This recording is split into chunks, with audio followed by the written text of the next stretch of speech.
Class. देखिए आज का हमारा टॉपिक है क्लास 12 लेसन नंबर 3 मैट्रिक्स यानी कि आव्यूह। ठीक है, आव्यूह कहते किसे हैं, ये होता क्या है, उसका निर्माण कैसे होता है, ये सब हम आपको इस वीडियो में बताने वाले हैं। ठीक है, तो वीडियो को पहले आप शुरू से लेकर के लास्ट तक देखें ताकि किसी भी प्रकार के आव्यूह से अगर आपको कुछ पूछा जाए तो आप उससे भूलें ना। ठीक है, ये वीडियो केवल डेमो क्लास है आपका कि जिसमें आपको आव्यूह के पूरे इंट्रोडक्शन, उसमें कितने टाइप्स के आव्यूह हैं, सब कुछ बता दिया जाएगा। इसके अलावा अगले वीडियो में आपको एक एक एक्सरसाइज के आधार पर आपको क्वेश्चन बताए जाएंगे। ठीक है, चलिए हम पहले वीडियो को स्टार्ट करते हैं, देखते हैं। सबसे पहले आव्यूह है क्या। ठीक है, तो दिए गए वस्तुओं को या किसी दिए गए संख्या को जब हम एक बॉक्स के अंदर एक निश्चित प्रगुण के आधार पर, मतलब उसमें कुछ प्रगुण होना चाहिए, एक प्रगुण के आधार पर अगर व्यवस्थित करते हैं तो इस प्रकार से बनने वाली आकृति क्या कहलाती है, आव्यूह कहलाती है। जैसे मान लीजिए कि हम आपको लेकर समझा, जैसे मान लीजिए कि 3 लड़के हैं कोई, जैसे मान लीजिए कि राम, श्याम और रोहन, ये 3 हमारे बच्चे हैं। ठीक है, 3 बच्चे हैं। इसमें से राम के पास मान लीजिएगा कि 2 किताबें हैं, ये बुक्स हो गए और ये पेन हो गए। राम के पास कितनी किताबें हैं, 2, और पेन कितनी है, 3। इसी प्रकार से श्याम के पास 4 किताबें हैं और मान लीजिए कि 5 पेन है, और रोहन के पास 2 किताबें और 1 पेन है। समझ मेरी बात।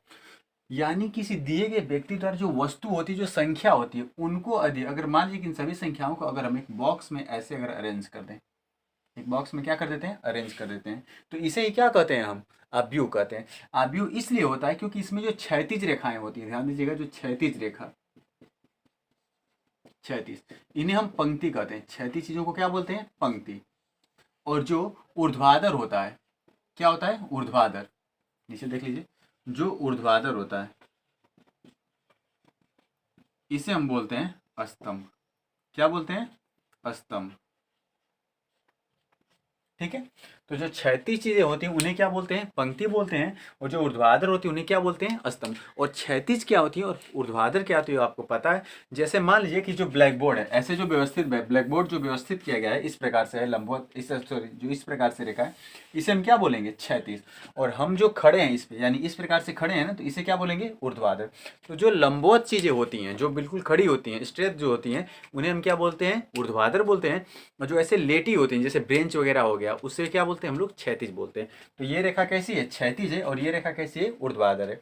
अब इसके अगर आधार पर अगर आप देखें ध्यान से, तो आप देखिए यहां पर ये जो चीज दिख रही है आपको, जैसे ये वाली, इसे क्या बोलेंगे हम लोग, पंक्ति। इसे क्या बोलेंगे हम लोग, पंक्ति। और ये जो दिख रहा है इसे क्या बोलेंगे, स्तंभ। क्या बोलेंगे, स्तंभ। अगर ये पहली पंक्ति है तो इसे हम डिनोट कर लेते हैं यम1। पहली पंक्ति को किससे, यम1 से। अगर आप इसे रो मानते हो, रो मीन्स पंक्ति, तो इसे क्या मान लेंगे, R1।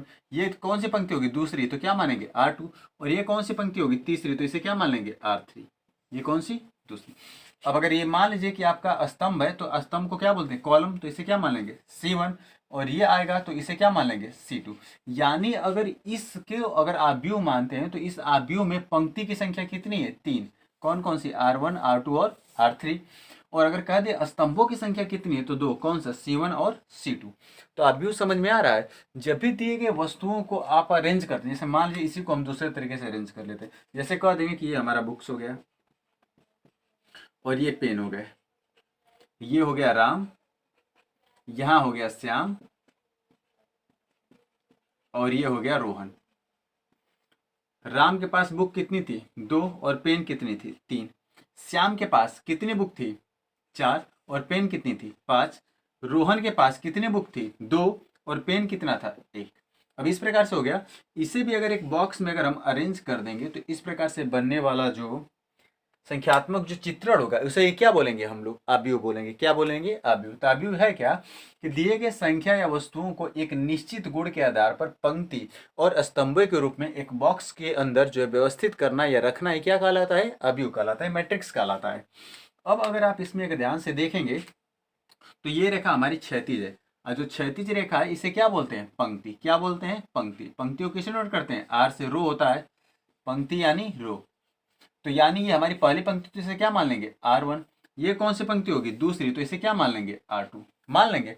यानी इसमें पंक्ति कितनी मिल गई, 2, लेकिन कॉलम देखेंगे तो ये ऊर्ध्वाधर है, तो ये कॉलम क्या होगा, C1।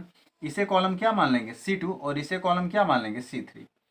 अब दोनों की तुलना आप करिए, ध्यान से देखिए। इसमें जो पंक्ति की संख्या है, इसमें जो पंक्ति की संख्या है वो कितनी पंक्तियां थी, 3, R1 R2 और R3। जबकि स्तंभ की जो संख्या थी, स्तंभ की संख्या कितनी थी, 2, कौन सी, C1 और C2, था कि नहीं।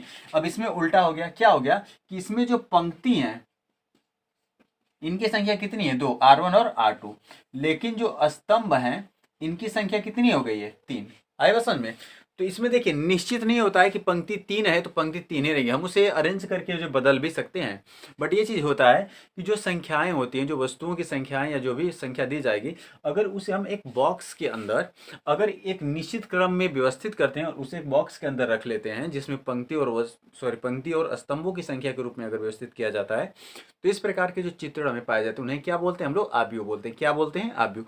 आव्यूह को व्यवस्थित करेंगे, देखिए 2 तरीके आपको बता दिए। एक ही चीज था कि राम श्याम रोहन ये बुक्स और उनके क्या हुए थे, पेन, तो हमने इस प्रकार अरेंज किया तो पंक्ति कितनी निकली है, 3, स्तंभ कितने, 2।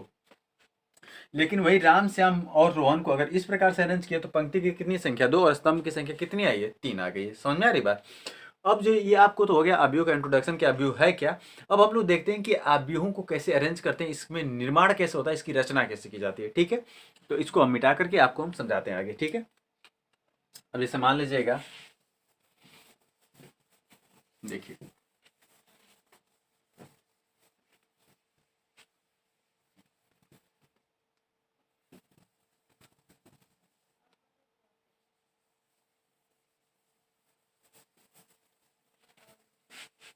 देखिए जैसे मान लीजिएगा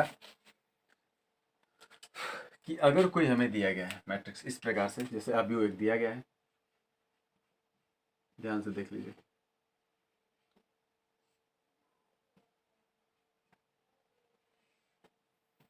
जैसे मान लीजिए ये हो गया 2, 3, 4, 5, 6, 7, ये हमें आव्यूह दिया गया है। अब इसमें देखें तो पंक्ति कितनी है, 2, यानी रो कितना हो गया, 2, ये R1 हो गया रो, और ये कौन सा हो गया, R2। कॉलम कितने, 3, ये क्या हो जाएगा, C1, इसे क्या बोलेंगे, C2, और इसे क्या बोल देंगे हम लोग, C3। हो गया। अब इसमें 2 चीजें पूछी जाती है भाई, पंक्ति तो आपको दिख रहा है, तो पहला इसमें पूछा क्या जाता है कि आव्यूह के क्रम व कोटि, ये इंपॉर्टेंट है, आव्यूह के क्रम एवं कोटि। तो आव्यूहों का क्रम एवं कोटि जो होता है वो बराबर होता है किससे, पंक्ति की संख्या गुणे स्तंभों की संख्या के। ये बराबर होता है पंक्ति की संख्या गुणे स्तंभ। अब अगर इसमें देखें तो आपकी पंक्ति की संख्या कितनी दिख रही है, R1 R2 2, तो पंक्ति कितनी हो गई, 2, और स्तंभ कितने हो गया, 3। तो इसका इस जो आव्यूह है इसका क्रम व कोटि क्या मिलेगा, 2 क्रॉस 3। इसे रखते कहाँ है, तो इस आव्यूह के बगल में, यानी यहाँ पर लिखेंगे कि 2 क्रॉस 3। ये आव्यूह किस कोटि का है, तो 2 क्रॉस 3 का है।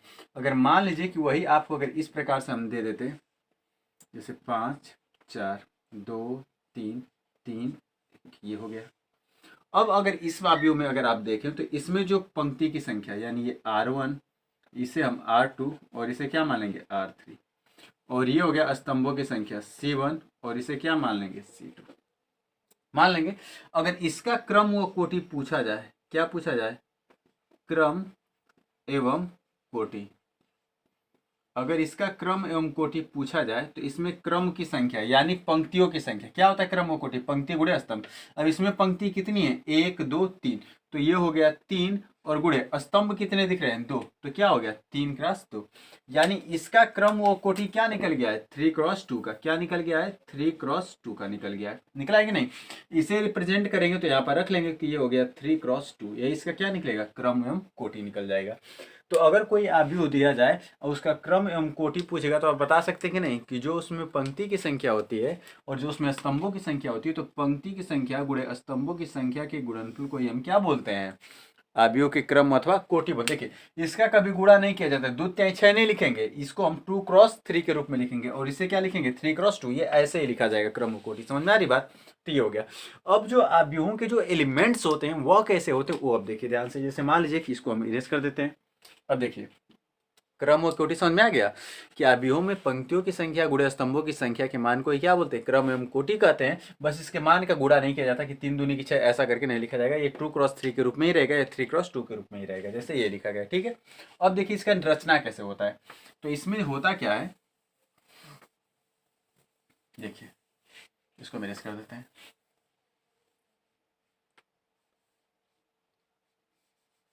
देखिए जैसे मान लीजिए कि ये हमारा कोई अवयव लिखा गया है, ये कोई हमारा क्या लिखा गया है, अवयव।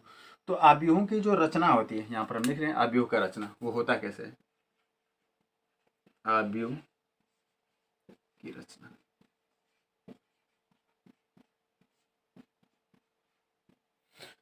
यदि एक कोई हमें अवयव दिया गया है जिसके अवयव हैं 2, 4, 5 और 6, तो इसकी जो रचना की जाएगी वो ये होता है कि यदि ए कोई अवयव है जहां ए बराबर यानी हमारा जो एलिमेंट्स होगा वो अगर ये बराबर हो किसके, ए आई जे के, जहां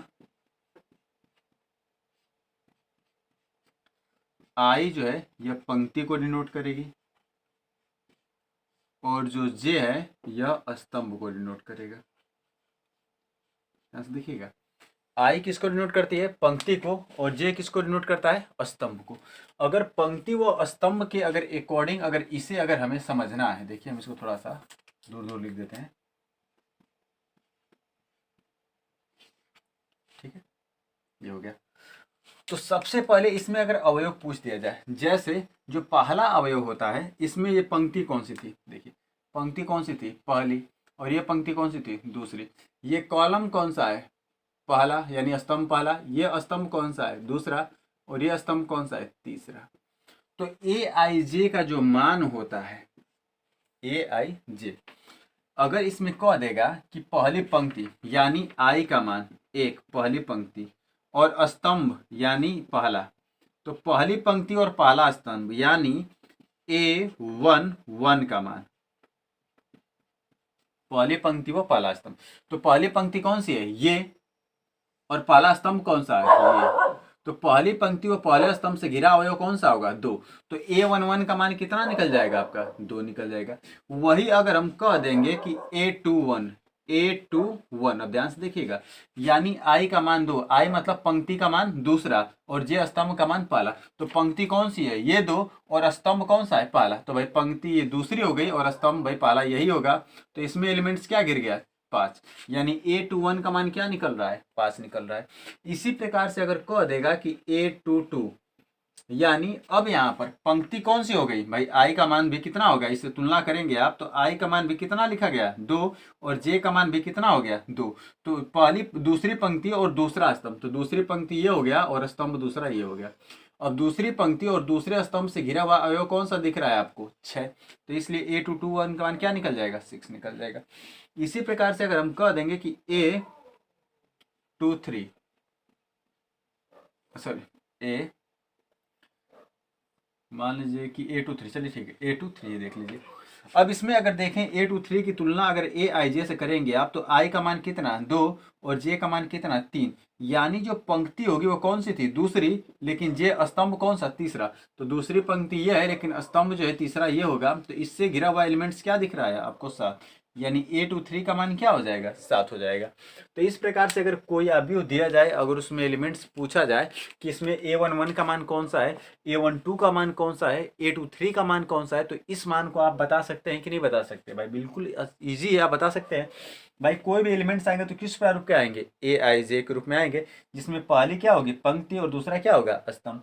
अगर उसी प्रकार से अगर इसमें हम कह देते हैं, इस वाले में देखिए तुलना करके देखिए, इसको ऐसे लिखा जाता है A11, यानी पहला एलिमेंट किसका होता है, A11 का, दूसरा एलिमेंट किसका होगा, A12 का, उसके बाद A22, फिर क्या होगा, A23, ऐसे करके हो जाएगा। समझ में आ रही बात, ध्यान से देखिए आप।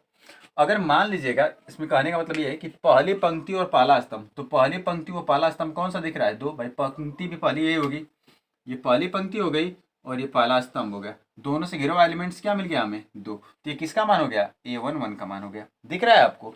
अब A22 का मान कहेंगे, तो A22 का मान अगर यहाँ से अगर आप देखें ध्यान से, तो A22 मतलब दूसरी पंक्ति और स्तंभ कौन सा? दूसरा। तो ये दूसरी पंक्ति हो गई और स्तंभ कौन सा हो गया? दूसरा आपका, ये हो गया। हो गया कि नहीं आपका? सॉरी, हाँ बिल्कुल सही है। इसको आप A21 कर दीजिए और इसे A22 कर दीजिए आप। ठीक है, देखिए एक चीज छूट गया है, उसको हम सही कर देते हैं। ये A21 मान लीजिए, इसे A22 मान लीजिए आप। अब इसके अकॉर्डिंग अगर आप ध्यान से देखेंगे तो आपको A21 का मान ज्ञात करना है। किसका मान ज्ञात करना है? A21 का मान। तो A21 का मतलब हो गया कि जो पंक्ति होगी कौन सी होगी? दूसरी। लेकिन स्तंभ कौन सा होगा? पहला। तो पहली पंक्ति और दूसरा स्तंभ का एलिमेंट्स क्या मिलेगा? 5। तो A21 का मान क्या मिल गया आपका? 5 मिल गया।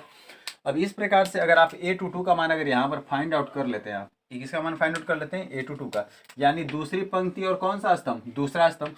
तो ये हो गया आपकी दूसरी पंक्ति और ये हो गया दूसरा स्तंभ, और इससे घिरा हुआ एलिमेंट्स क्या मिलेगा आपको? 6। यानी A22 का मान कितना आ जाएगा? 6 आ जाएगा। तो आपको अगर कोई भी एलिमेंट्स अगर दिया जाए, कोई अवयव दिया जाए, उसमें A11 का मान, A12 का मान, A21 का मान, A22 का मान पूछा जाए, तो आप ऐसे तुलना करके बता सकते हैं। क्योंकि उसमें पहला जो एलिमेंट्स होगा किसका होगा? पंक्ति का, और दूसरा एलिमेंट किसका होगा? स्तंभ का। पहली पंक्ति तो पहली पंक्ति पकड़ लीजिए, पहला स्तंभ तो भाई पहला स्तंभ कौन सा मिलेगा? 2। पहली पंक्ति दूसरा स्तंभ तो 3। पहली पंक्ति तीसरा स्तंभ तो 4। दूसरी पंक्ति पहला स्तंभ 5। दूसरी पंक्ति दूसरा स्तंभ 6 और दूसरी पंक्ति तीसरा स्तंभ 7। समझ में आ रही बात? तो इस तरीके से आपको यह अवयव दिया जाए, उसमें एलिमेंट्स अगर पूछा जाए कि A11 A12 का मान क्या है, तो आप उसको बता सकते हैं। ठीक है, इसको आप देख लीजिए। ठीक,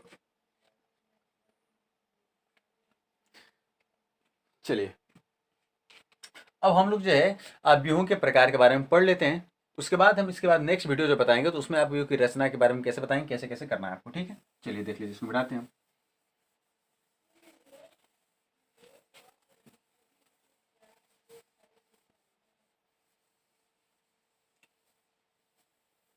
देखिए टाइप्स ऑफ मैट्रिक्स। ठीक है, क्या देखना है हमें? Types of matrix. तो देखिए अवयवों के प्रकार।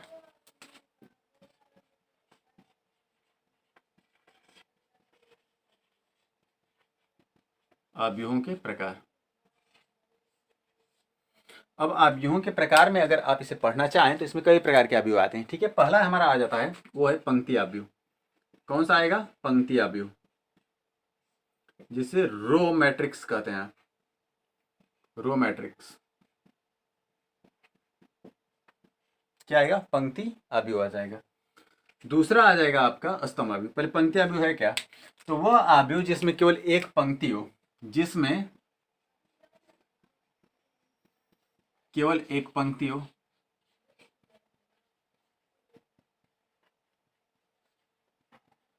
ठीक है, जैसे ये देख लिए एग्जाम्पल के लिए, इसमें देखिए 2 3 और 5। अगर इसमें कहें कि पंक्ति की संख्या कितनी है, तो केवल एक है। कौन सी? ये वाली। कौन सी होगी? R1। लेकिन कॉलम का देंगे तो कॉलम कितने होंगे? 3। कौन कौन से? C1 C2 और C3। समझ में आ रही बात? तो वह अवयव जिसमें केवल एक पंक्ति हो उसे क्या बोलते हैं? पंक्ति अवयव। क्या बोलते हैं? पंक्ति अवयव। दूसरा होता है कि स्तंभ अवयव। क्या होता है? स्तंभ अवयव। ध्यान से देखिए, स्तंभ अवयव, कॉलम मैट्रिक्स। ठीक है, स्तंभ अवयव है क्या? कि जिसमें केवल एक स्तंभ हो, जिसमें केवल एक स्तंभ हो। देखिए, जिसमें केवल एक स्तंभ हो, केवल एक क्या हो मुन्ना आपका? स्तंभ हो। तो जिसमें केवल एक स्तंभ हो, यानी इस प्रकार से 2 3 5। देखिए, अब इसमें स्तंभ की अगर संख्या पूछ देंगे कि इसमें कितने स्तंभ है, तो स्तंभ कितना दिख रहा है? एक। कौन सा? ये वाला C1। लेकिन अगर रो पूछेंगे तो 1 2 3। पंक्ति कितनी दिख रही है? 3 दिख रही है। तो वह अवयव जिसमें केवल एक पंक्ति होती है उसे क्या बोलते हैं? पंक्ति अवयव। और जिसमें केवल एक स्तंभ उसे क्या बोलेंगे? स्तंभ अवयव। नेक्स्ट आता है हम लोगों का, ध्यान दीजिएगा, वर्ग अवयव। क्या आता है? वर्ग अवयव। ध्यान से देखिए, वर्ग अवयव।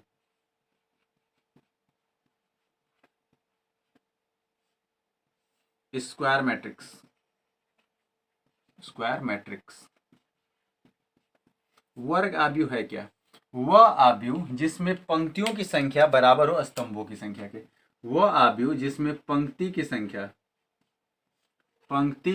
संख्या ये बराबर हो जानी चाहिए। किसकी संख्या के? स्तंभ की संख्या के। तो ऐसा अवयव जिसमें पंक्ति की संख्या और स्तंभ की संख्या आपस में बराबर हो जाती है, ऐसे अवयव को क्या बोलते हैं? वर्ग अवयव बोलते हैं। जैसे मान लीजिए कि ये हो गया 2 3 4 5। अब इसमें अगर देखें तो पंक्ति कितनी हो गई है? R1 R2 2, और कॉलम भी कितने हो गए? 2, C1 और C2 दिख रहा है। यानी पंक्ति की संख्या 2, और इसमें अगर स्तंभ पूछेंगे तो स्तंभ की भी संख्या 2 है। तो वह अवयव जिसमें पंक्ति की संख्या और स्तंभ की संख्या आपस में बराबर होती है, ऐसे अवयव को हम क्या बोलते हैं? वर्ग अवयव बोलते हैं। क्या बोलते हैं? वर्ग अवयव बोलते हैं। ठीक है। तो जिसमें केवल एक पंक्ति, उसे क्या बोलेंगे? पंक्ति अवयव। जिसमें केवल एक स्तंभ, उसे क्या बोलेंगे? स्तंभ अवयव। जिसमें पंक्ति की संख्या और स्तंभ की संख्या आपस में क्या हो जाए? बराबर हो जाए, उसे क्या बोलेंगे? वर्ग अवयव। क्या बोलेंगे? वर्ग अवयव बोलेंगे। ठीक है। अगर हम पूछ दें कि इसका बताइए कि कोटि क्या होगा? क्या होगा? कोटि। तो कोटि में क्या होता है कि पंक्ति की संख्या गुणे भाई क्रम और कोटि गुणे क्या था? स्तंभ।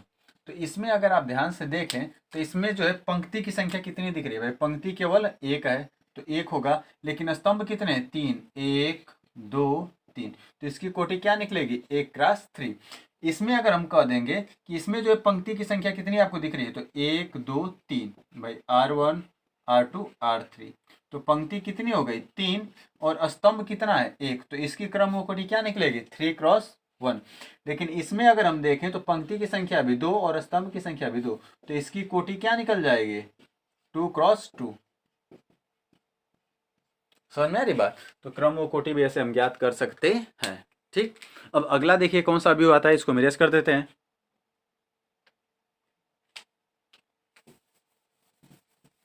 देखिए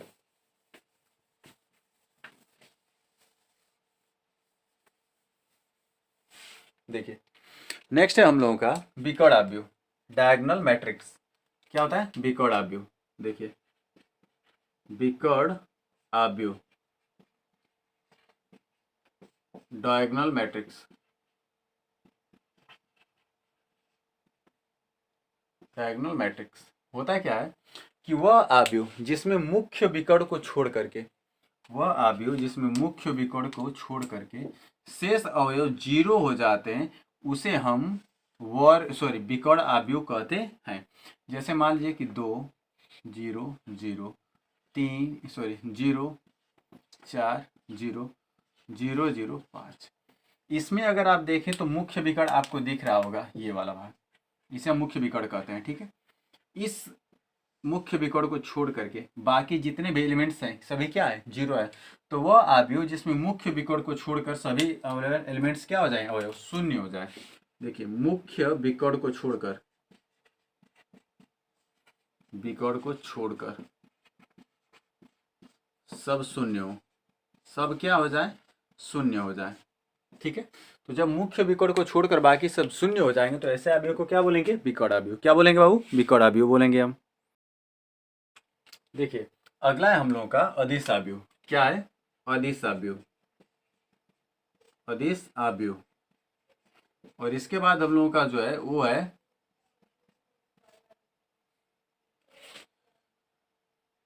इकाई तत्समक अवयव। इकाई तत्समक अवयव क्या है हम लोग का? इकाई तत्समक अवयव मतलब आइडेंटिटी मैट्रिक्स। लिख दें आइडेंटिटी मैट्रिक्स। और इसमें अदिश में हो जाएगा स्केलर मैट्रिक्स।